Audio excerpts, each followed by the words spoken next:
joining us on this beautiful spring day. Did you know that today is National Water a Flower Day? That's right. You heard it here first. You heard it here first, just because you showed up for Rotary, so you can go out and spread the word. So as we take a moment to say hello to each other, I would encourage you to maybe share with the people that you meet what your favorite flower is. So go ahead and say hello to each other.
Enough of that.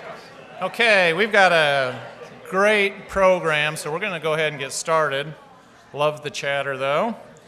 Michelle Place is going to lead us in our song and pledge. Ainsley Stanford's going to lead us in our invocation.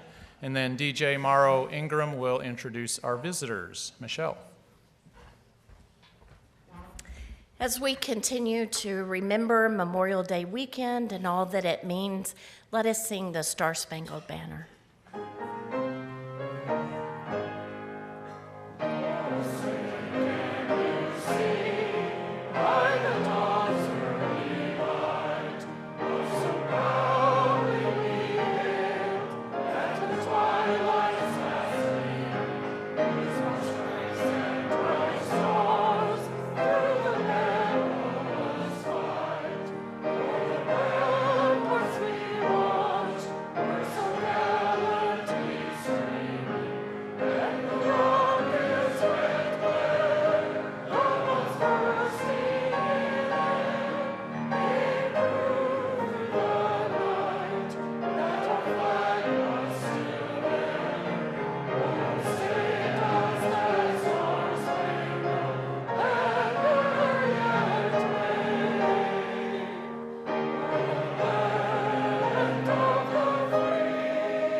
I pledge allegiance to the flag of the United States of America and to the republic for which it stands, one nation under God, indivisible, with liberty and justice for all.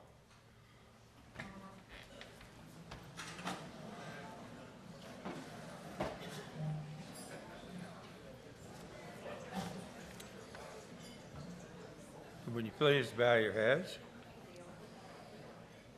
God, we are grateful for the food that is before us, for the friendships at these tables, and for your many blessings.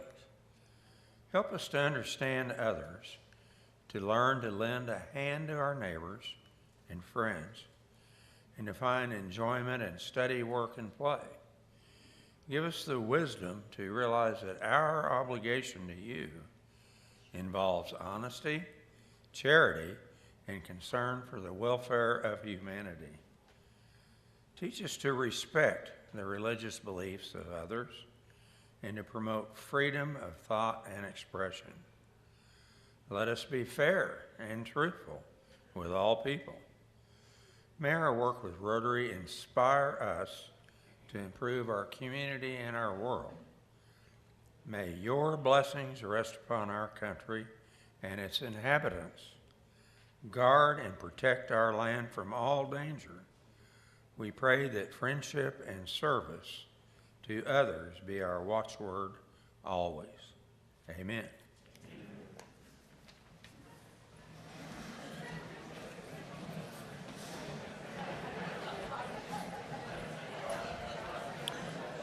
Good afternoon. Welcome to the Rotary Club of Tulsa. We will first go through our visitors and then end up with our visiting Rotarians. And I'd just like to give a shout out to David Wagner, who must have cracked the whip at the visitors sign-up table, because very clearly written. Thank you, thank you, thank you. But I bet I still get to mess something up here. So when I call the host name and your guest name, please stand up, and then we'll hold our applause until the end. Jerry Strange has Jose Hernandez and I already messed up. Gerald Hernandez, if that's close. Joni, Gerald? Luis? That's Luis. Okay, I'm sorry. Thank you for being here. Del Dreyer has Jeff Davenport. Richard Holmes has Judge Martha Root Carter, candidate for district judge. Michael Willis has Tracy Skolall. Karen Keith has Michelle Altman and Derek Osborne. Greg Keck has Tim Sullivan. Sid Shupak has Matt Redmond. Let's give them all a round of applause. Thank you for coming. We have two visiting Rotarians with us today from Sand Springs. We have John Fothergill. Hi, John. And from Tulsa Sunrise, we have Philip Jackson. Hi, Philip. Thank you, and please join us again. Okay, thank you, Michelle. Thank you, Tom, DJ, and Ainsley. We appreciate you. And welcome guests. We hope you'll consider joining us here at the Rotary Club of Tulsa, where you can work alongside Tulsa's finest business and community leaders while we strive to serve the needs of those here in Tulsa and around the world. We need your help and would love to have you join us. So let's thank this week's meeting sponsor, whose sponsorship helps defray the cost of running this big organization. This week's sponsor is Melissa Clark with Blue Cross and Blue Shield of Oklahoma. And as always, we encourage you to do business with fellow Rotarians. And in addition to today's sponsors, let's thank our meeting volunteers who help make sure these meetings run as smoothly as possible. Thank you, volunteers.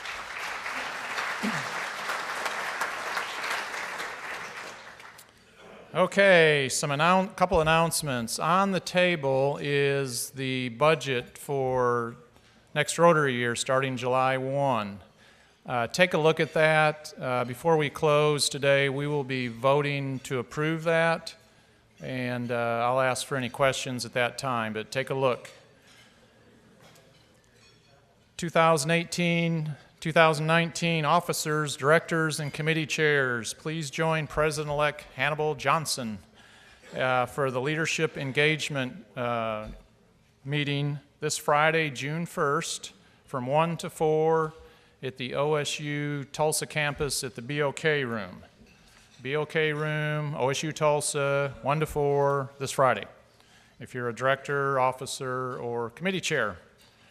We're getting closing out the year. We're already talking about next year. Making me a little nervous, but that's good. Okay, now we have an announcement on IBA. So the IBA committee has already announced that this year's female recipients will be the dynamic golf duo consisting of the legendary Dale McNamara and her daughter, Melissa McNamara Llewellyn. We've also heard that the MC for this year's banquet will be Dave Hunziker, the voice of the OSU Cowboys. And then, as previously announced, this year's keynote speaker will be Doug Gottlieb with Fox Sports Radio. This is going to be an amazing banquet this year. And it is our 25th anniversary banquet, which is really hard to believe.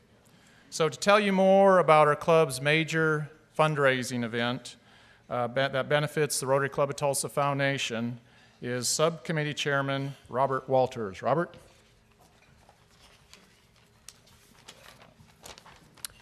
Thank you, President Mike.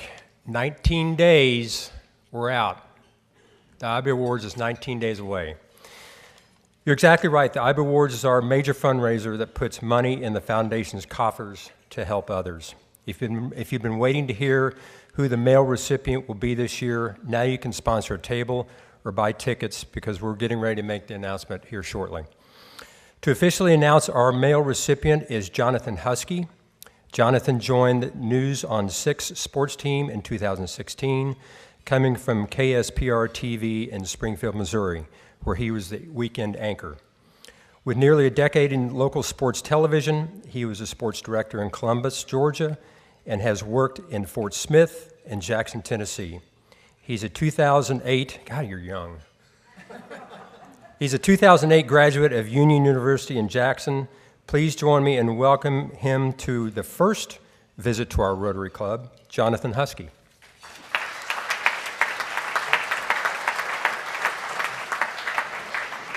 Keep saying stuff like that about me, I'm going to come back. Thank you, Robert. It is my pleasure now to announce that this year's male recipient of the IBA Citizen Athlete Awards will be Tulsa's own Kenny Monday. Kenny is a native Tulsan who started his successful wrestling career at age 6 at the local YMCA, where wrestling became his passion. He won 4 state titles and went undefeated at Booker T with an amazing record of 140-0. At OSU, he was a 3-time NCAA finalist who took top prize in 1984 as the NCAA national champion. He was a 3-time Olympian, a 2-time Olympic medalist, earning gold in Seoul and silver in Barcelona. He won the World Championship in 1989 and finished with World Silver in 1991. After wrestling, he was the assistant wrestling coach at OSU's Cowboy Wrestling Club and served as OSU's co-head coach. He worked at MMA gyms around the country and was an assistant coach for the USA wrestling team at the 2012 Olympics in London. Now he's the head wrestling coach for the Tar Heel Wrestling Regional Training Center. You won't want to miss a chance to meet Kenny and the other sports celebrities at the IBER Awards. We'll see you there Monday, June 18th.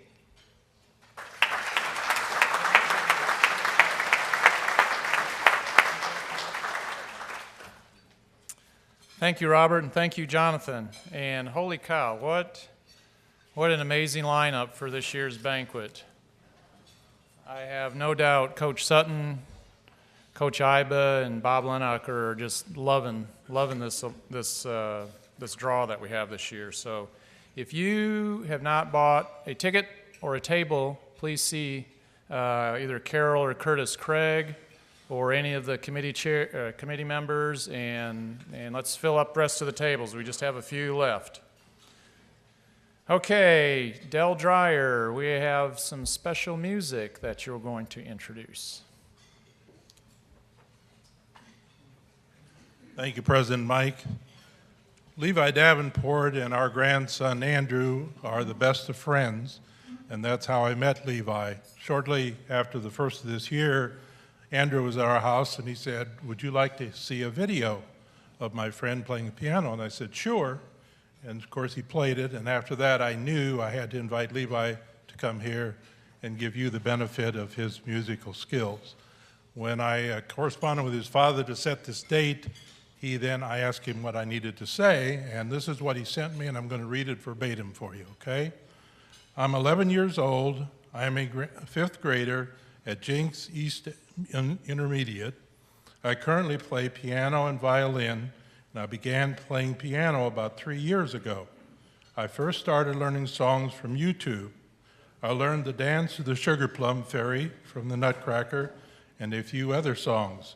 After teaching myself songs from YouTube, the head music instructor of Sonata, where I played violin and sang in choir, took notice of my piano playing and offered to give me private lessons. Today I've been receiving piano lessons from him for about 1.5 years and have learned how to read music and more. I'm now performing in 4 concerts, 1 piano competition, and 1 time in a television interview. Levi can now add, I've also played for the Rotary Club of Tulsa." He's here to play a sonata by Beethoven. Levi, it's all yours.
Wow. Levi, you are amazing, buddy. You are amazing. Thank you for sharing your talent with us. That's a whole lot of talent and energy in a little body there. I wish everyone could have sat up here and watched his hands moving across those keys. My hands were cramping up just watching them. Good job. Thank you so much for visiting with us today and sharing that. That is beautiful, beautiful. I would hate to be the person to have to follow you. Charles. Wow. You're up, buddy. Good luck with this one. Yeah. I have to crack up. Tom, you were really sweating that one. I noticed. Tom Wolf, our normal piano player. Yeah. That wasn't fun for you to watch. Yeah. Woo. That's crazy. All right. Well, hey, I will say this, though. Dad Jeff, wonderful job. And where are the mitts? Are you not making sure he wears mitts everywhere he goes? Because I'd just be so scared of those fingers getting broken anyway. And then Mr. Hernandez, one of our guests today, I understand you're his teacher. Very good. So we had the teacher. We have a wealth of talent right there. Very good. I stand impressed, and I'm literally standing. Wow. All right, here we go. How's everybody doing today? Good. All right, well, let's get this thing started. First up, Mr. Ray Tullius, birthday fine, $250. He was out of town on his birthday. I think he's celebrating up in Missoula, Montana. Is Mr. Tullius here anywhere hiding? There he is. There he is. Thank you so much, sir. Appreciate it, and happy you had a happy birthday. Next up, we have an anniversary, Rotary anniversary from Annie, and this is Juliet. She is turning 3 months old. Where's Annie? Is Annie here? Is she not here? Oh my gosh, you know, she sends me a picture of the baby. I don't know, zoom in on the YouTube video. She's up there, it's exciting, and there you go. But thank you, Annie, very much, and enjoy that baby. All right, let's see here. Next up. Oh yeah, I got an anonymous birthday fine. Ryan called me and said, yeah, this guy came in a hoodie and some glasses and dropped off his fine. I said, well, who was it? He goes, he wouldn't tell. He just ran out the door. So I got a friend next door who's a police officer. I said, hey, can you help me with a hoodie, sketch this thing out? And that's what we came up with. So if you all see him anywhere, just go ahead and thank him for the $100 birthday fine. I don't know, he must have got to leave or something. I'm not sure. All right. Next up, let's see here. Uh-oh, here we go. So Tom Byers. I have to say some Kansas fans here. Okay, so first we'll do the math. 61 years of age, so $61. $14 for the number of record-setting consecutive Big 12 basketball championships. Ooh. That plays so well in the fall. Let's see here. $3. $3 for the total number of KU football victories in the last 3 years. Okay, well, that's making a little more sense. Have they learned how to shake hands yet? I just wondered if we knew how to shake hands. Okay, all right. Ooh. But then the big ticket dollar, and this is where I've got to bow down and do my job, $172 for the rock chalk chant. So, here we go. Wow. You ready for this? I was told it's supposed to be haunting. Okay.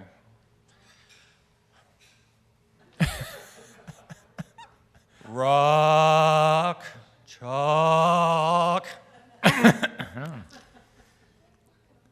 Jayhawk, KU.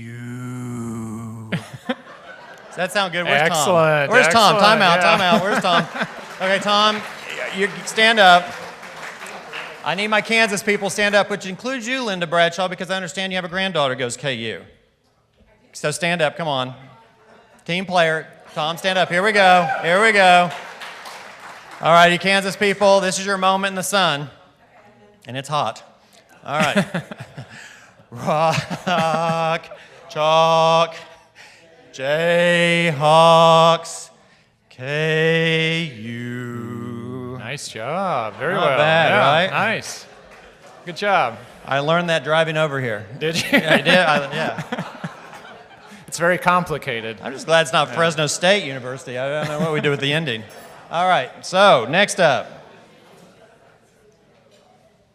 So last weekend was Memorial Day, last Monday, should I say, and here's the day's end, and punctuation really is something they need to work on. Remember, all who have served hot breakfast. So anyway, good for day's end, right? Yeah. You're a frequent stayer, aren't you? Yes, I am. Yeah, you are. Now you know why. Up there in Kansas City, right. Yeah, Gotcha. All right, very good. So that brings this part of my submission to a close. Do think of me as we get down to our final 4 weeks. Hard to believe, right? Scary. You know, I was thinking about presidents, and usually you can tell if a president of the United States has done a term, they usually get progressively grayer as the time goes through. You were preemptive because you went gray before you even started, Yes, which I is did. a really smart move. Just getting ready for this job will turn you gray. You turned Yeah. gray, right? Yeah, Yeah. very good. All right. So they told me to do a vocational minute. We So I got asked 1 you minute. So to. very good. Last August, I was really blessed to have the opportunity to go to work for St. John's Home Health Division.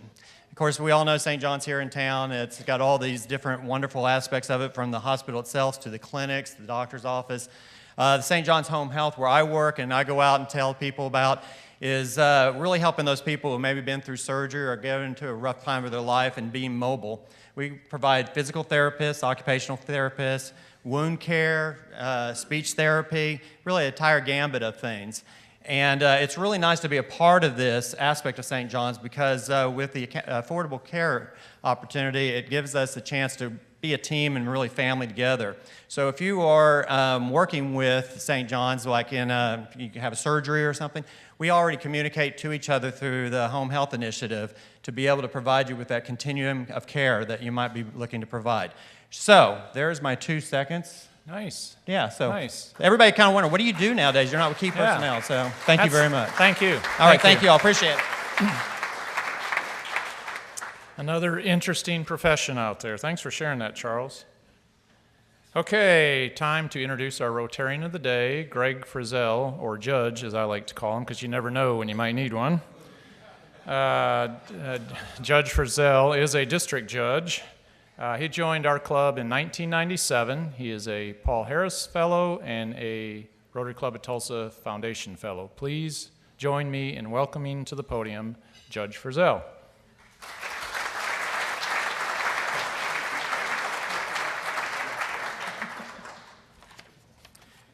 It's my pleasure to introduce our speaker today, and I have to say it's also a great pleasure to be able to sit up here and hear you all sing the national anthem. You guys are terrific. But then again, my kids say I'm losing my hearing. Nominated by the President of the United States and confirmed by the United States Senate last fall, Trent Shores has now served as the United States Attorney for the Northern District of Oklahoma for some 7 months. Mr. Shores graduated with a political science degree from Vanderbilt University and received his Juris Doctor degree from the University of Oklahoma. And I don't see Ed Monette here. In the mid-1990s, Mr. Shores served in the administration of our fellow Rotarian Martin's brother, Governor Frank Keating. Mr. Shores then joined the Department of Justice, where he served in various roles, including as Deputy Director of the Office of Tribal Justice. From 2007 through 2017, Mr. Shores served as an Assistant United States Attorney here in Tulsa. During that time, he prosecuted, among other things, human trafficking and child exploitation crimes and crimes in Indian country. Mr. Shores has earned a well-deserved reputation amongst my fellow judges for always being extraordinarily prepared for trial. Last November, the Attorney General appointed Mr. Shores to the Attorney General's Advisory Committee, a group of 9 United States attorneys across the country, and bear in mind there are 94 districts, so he is considered to be one of the leaders across the United States.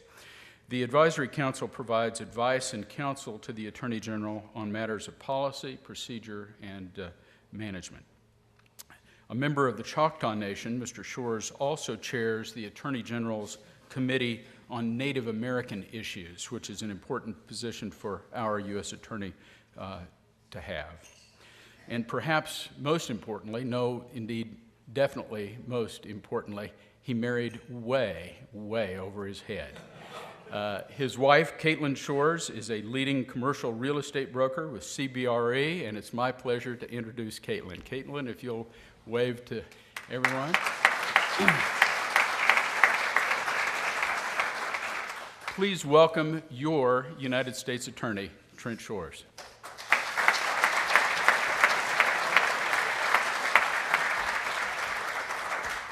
Well, good afternoon, Rotary Club of Tulsa.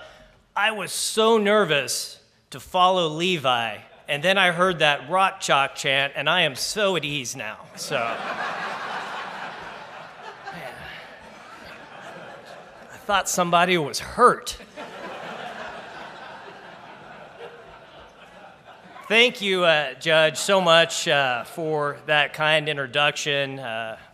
Mr. President, thank you for having me here today. Thank you to everyone that is joining us for lunch.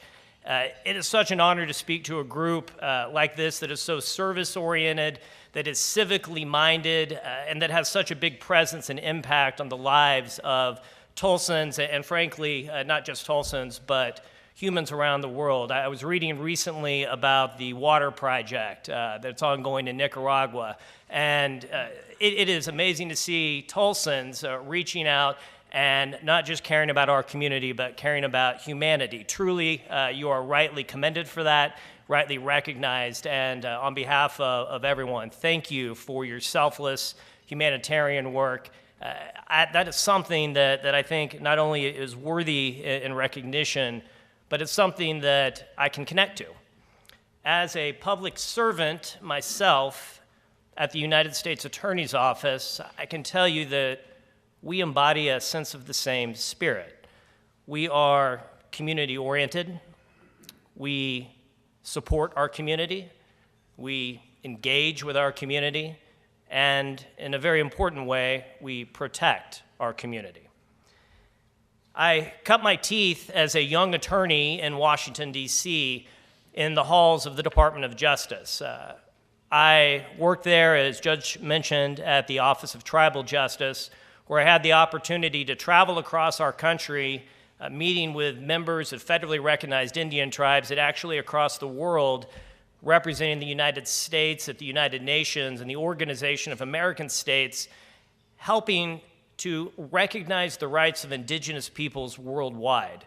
It was, at the time, a very important calling for me. I had discovered my Native American ancestry from right here in Oklahoma. I'm a proud member of the Choctaw Nation. I actually learned that reading through a family Bible when my great-grandmother passed away at the age of 101. It was not something that she would ever talk about, because when she was in her heyday, when she was coming into her adulthood, it was not a good thing to be an Indian. Not in Oklahoma and not elsewhere in America. It was during a time when the idea was to kill the Indian but save the man. And it was not something that she wanted to be associated with. It wasn't until 1924 that Native Americans were even recognized as citizens of our country. And so it is not lost on me the significance of the moment in 2007 when I got to return to my home state of Tulsa, walk into a federal courtroom, and stand up and say, Trent Shores, on behalf of the United States of America. I am just one generation removed from a grandmother who grew up in the Great Depression with dirt floors. And hard work and perseverance is something I think that as I look across this room, I see many familiar faces. It's a characteristic that many of you have. It is something that in your daily lives, in your businesses, in your interactions with others, that you not only embody, but you personify. You see it in the fruits of your labors. You see it in how you interact with your fellow man and woman, not just here in Tulsa, of course, but worldwide. And what I want to speak with you about today is my priorities for your U.S. Attorney's Office, what it is that we have focused on thus far in my first 7 months, and I want to tie it to that sense of community and to tell you what it is that we are doing for community. First, my office was not staffed sufficiently for us to accomplish the mission that the President and the Attorney General set before us. We could not properly serve the Northern District of Oklahoma, which comprises 11 counties in northeastern Oklahoma, Tulsa, which is, of course, the metropolitan center. And so in my first 7 months, I've actually hired 7 new federal prosecutors, several support staff members, a public information officer who I hope will start soon and can help me to write speeches, and can also get the good word out and communicate with the public about what it is we're doing at the Department of Justice. And I think that is important to note, because right now in our country, we are at a time when citizens are not trusting their governments. Now, as Americans, it is inherent that we are a little skeptical of governments, right? One of our cherished ideals is our freedom, individual freedom in particular. But what I want you to know, and is what I want you to hear, and what I hope our PIO will promote, is that this office, this United States Attorney's Office, is doing its job. It is achieving its mission, and because of that, I promise you, you are safer, and I promise you, we are protecting your freedoms. I told my office earlier this week that because of what they do, protecting the freedoms here in our homeland, there are men and women who are willing to sacrifice their all and go fight overseas to promote those freedoms and protect those as well. I want to talk with you about the 3 priorities that we've set forth. 1 is to reduce violent crime in the Northern District of Oklahoma. 2 is to combat the opioid epidemic. We've heard so much about that in recent months. And 4, to address the issue of illegal immigration. I think that any discussion of those priorities, though, must begin with a fundamental understanding of what it is that the United States Attorney's Office does. You understand that we're prosecutors. You also understand, perhaps, that in the civil realm, when the United States is sued, we defend the United States. I have served under 6 United States Attorneys General. I've served under 2 presidentially appointed United States attorneys. And I will tell you here in Tulsa in particular, I have worked side by side with some of the most incredible and talented attorneys at the U.S. Attorney's Office. The line prosecutors there taught me that the Department of Justice stands for the principle that every American deserves equal protection under the rule of law. Equal protection under the rule of law for every American. Our friends deserve that just as much as our enemies. Whether someone is innocent or whether they are guilty, they deserve equal protection under the rule of law.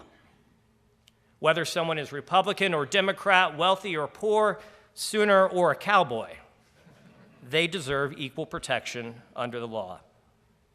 And that requires us as federal prosecutors to be faithful to one thing in particular, and that is the pursuit of truth. In my office, truth is credible evidence. It is not strong opinions. There's an old saying that sincerity of belief is not the test of truth. I think that rings true particularly today as we see sincerity of belief echoed around social media as if it is truth, and that is not the case. People who seek truth must remain open to the possibility that the truth that they find may not match their preconceptions. Pursuing truth means always yielding to the facts, even when they run contrary to our expectations. Too often today, it is my experience that truth depends on which cable news station I happen to tune into that evening. And so let me present you today with some truths, with some facts about our district that I think will help to illustrate why the priorities are what they are, not just for the Department of Justice, but for the U.S. Attorney's Office. First, let's talk about violent crime. After decades of falling steadily, violent crime rates across the United States rose in the past 2 to 3 years. Now, violent crime rates rose at the same time that the federal prison population decreased. When I took over as U.S. Attorney, there was a 14% decrease in the population of federal inmates. What we've seen nationwide over the last 2 years is that murders have increased 9%. Aggravated assaults and rapes have increased about 5%. Here in Tulsa, we have not been immune to some of these national trends. In 2016 and 17, our city, unfortunately, set a consecutive back-to-back record with 82 homicides in each of those years. That means that about every 4.4 days, one of our fellow Tulsans was murdered.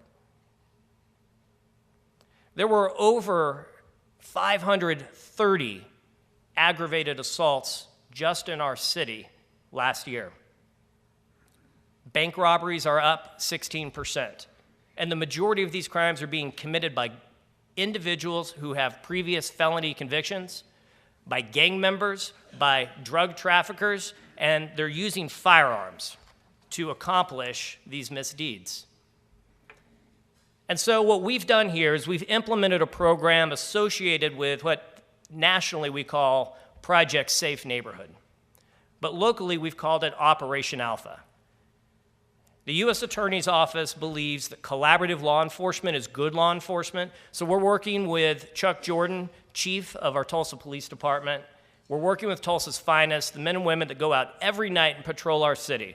We're partnering them with FBI agents, with ATF agents, DEA, Homeland Security, and even the IRS Criminal Investigative Division. Everybody is getting together and recognizing that we must reduce violent crime. The status quo is simply unacceptable. And so Operation Alpha targets alpha criminals. So think of an alpha criminal just as you might an alpha dog or an alpha male or an alpha female. This is the most aggressive. This is the person who is leading others. This is the person who will not back down. Well, neither will we. That is our mission at the United States Department of Justice, is to pursue justice, to do the right thing, and to hold accountable those who seek to exploit our communities. The violent crime problem in Tulsa, according to a Department of Justice statistic that I received yesterday, is 150% over what a city of our size should experience per capita.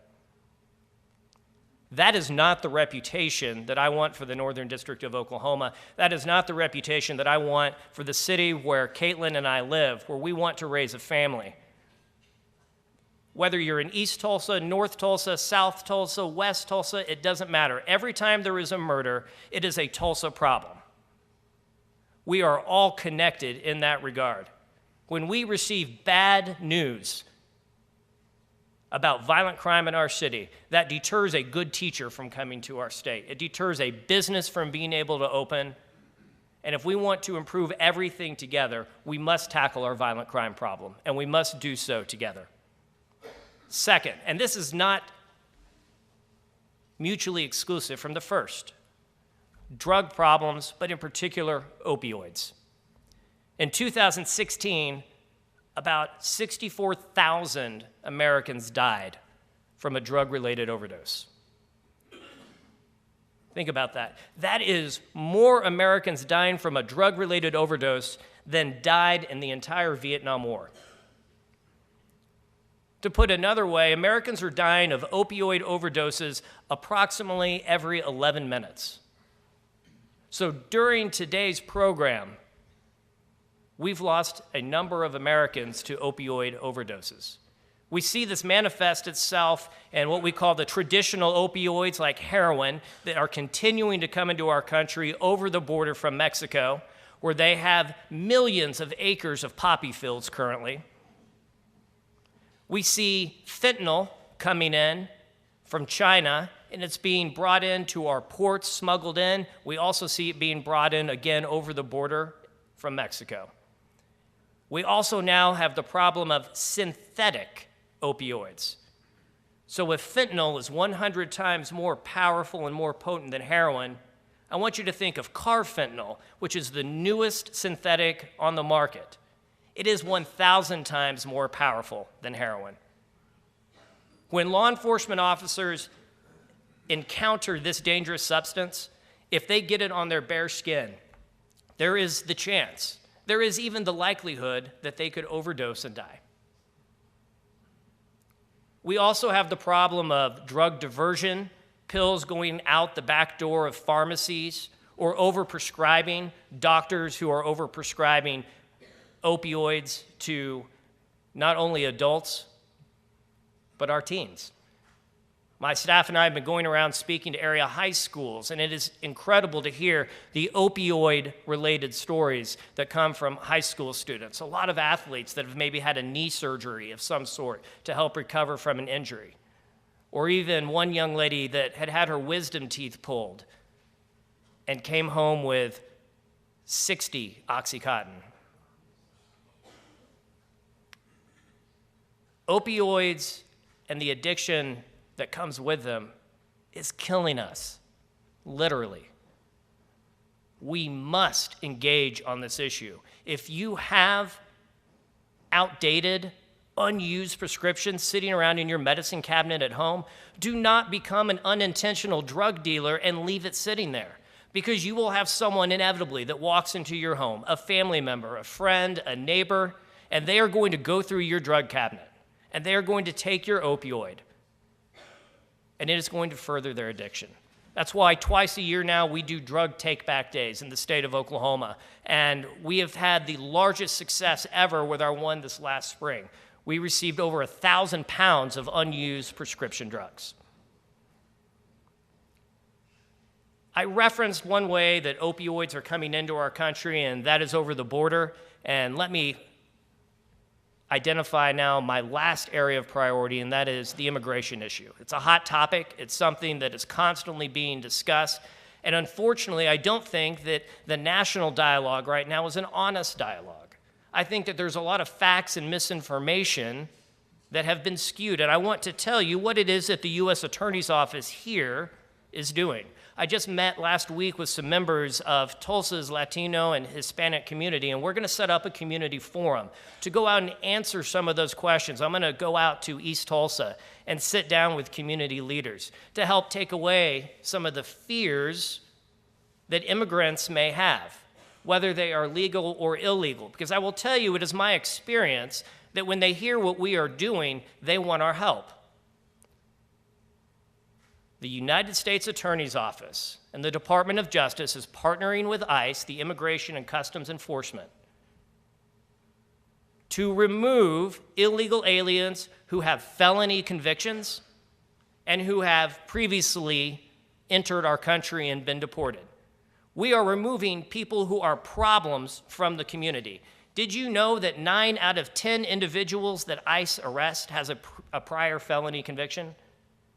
These are individuals that you don't want in your community, and it's individuals that when I meet with illegal immigrants, that they tell me, we don't want those people in our community either. We want to be law-abiding citizens. We want to find a path to be legal citizens and residents of the United States.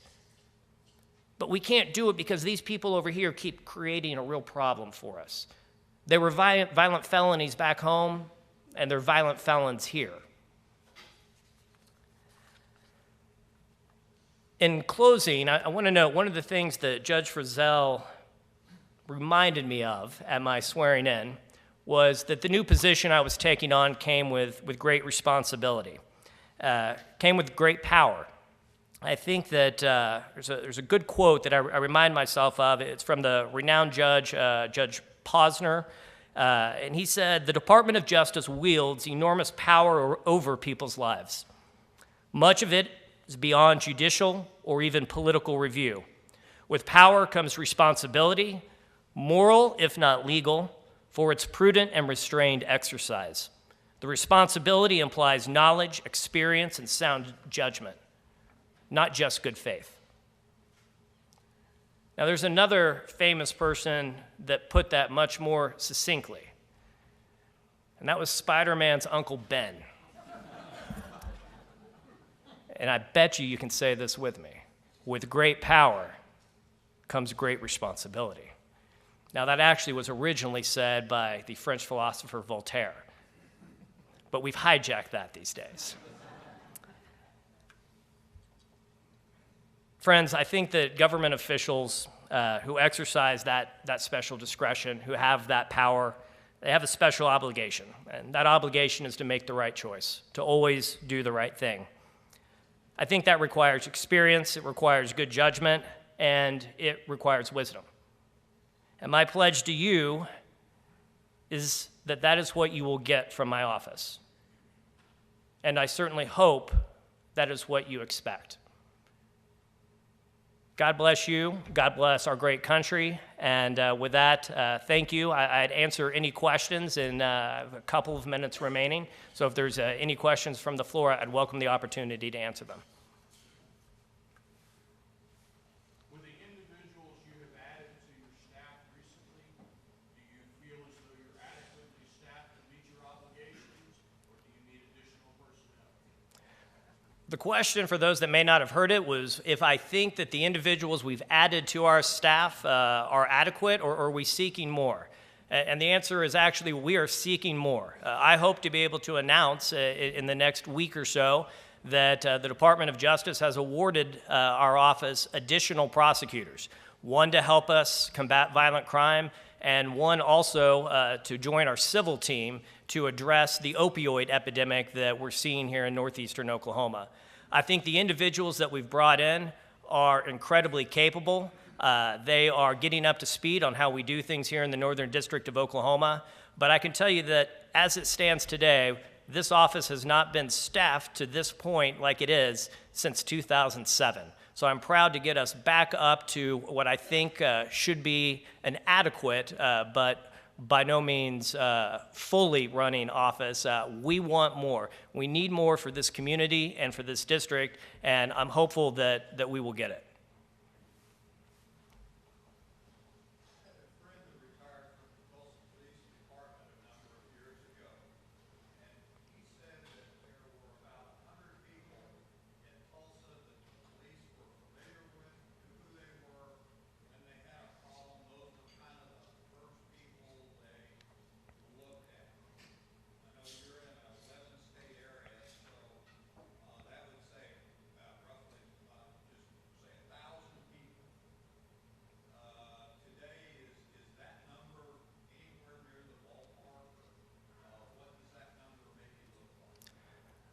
The question was with regard to do we have a top 100 list, so to speak, or is it a top 1,000 list when you talk about a U.S. Attorney's Office as far as our most wanted criminals? And what I will tell you, without putting a number to it, is there is no lack of business these days at the U.S. Attorney's Office.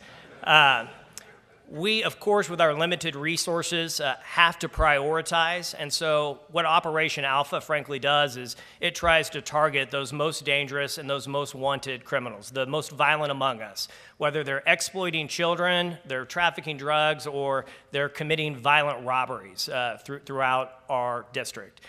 We work with the Tulsa Police Department. Frankly, it's one of our best partnerships. And we work with them and their Special Investigations Division to identify the most dangerous gang members and the most violent criminals. The FBI as well is right now we're using some strategic geographic crime mapping where we have identified hot spots throughout Tulsa, and we are going in and saturating those hot spot areas with law enforcement resources, both patrol units that are marked and those that are unmarked. And we will be moving those geographic hotspots around as we see fit. And that's where Operation Alpha, I think, is going to be successful. It is targeted reduction of crime in specific geographic areas. And we also are engaging on a prevention and a reentry front for individuals. We are beginning a Lunch Buddies program, for example, that we hope to implement later this summer or next fall in the Kendall Whittier School District to pair prosecutors with children who may be growing up in at-risk communities. We want to get to them at lunch when they're in elementary or middle school before we encounter them in a courtroom. We are a holistic approach right now in our office. We recognize that we can't just be in a courtroom prosecuting. We have to engage with our community. Thank you very much. I appreciate the opportunity to speak with you. God bless.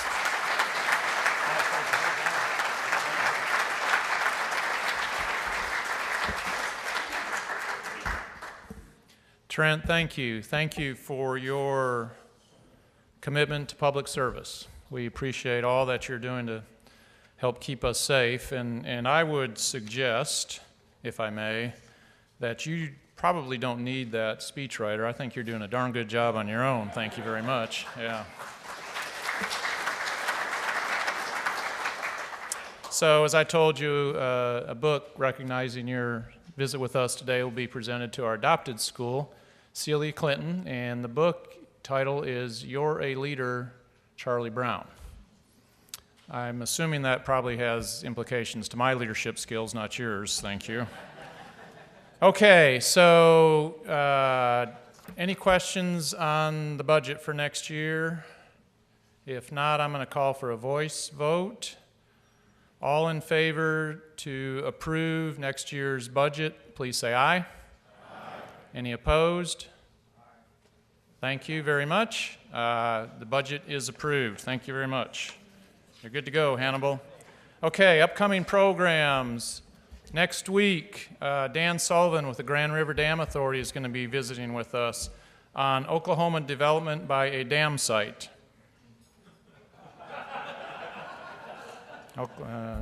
There's just no good way to say that. I tried, believe me, but it is what it is. So one of Oklahoma's most impressive utilities and law enforcement agencies also manages Oklahoma's largest body of water. Next week, Dan Sullivan, the executive director of the Grand River Dam Authority, will give us an inside look on what it takes to keep lake levels high while protecting visitors and residents, all while delivering reliable, consistent energy. And the week after that, on June 13th, we're going to be visited by Jeff Stava and Tony Moore.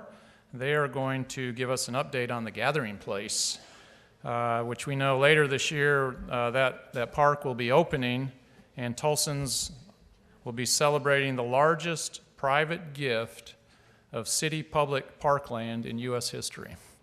It's truly going to transform this community, I have no doubt. So two great upcoming programs. So now I encourage you to go out, share your Rotary story, and don't forget to bring a friend to Rotary next week. We are adjourned.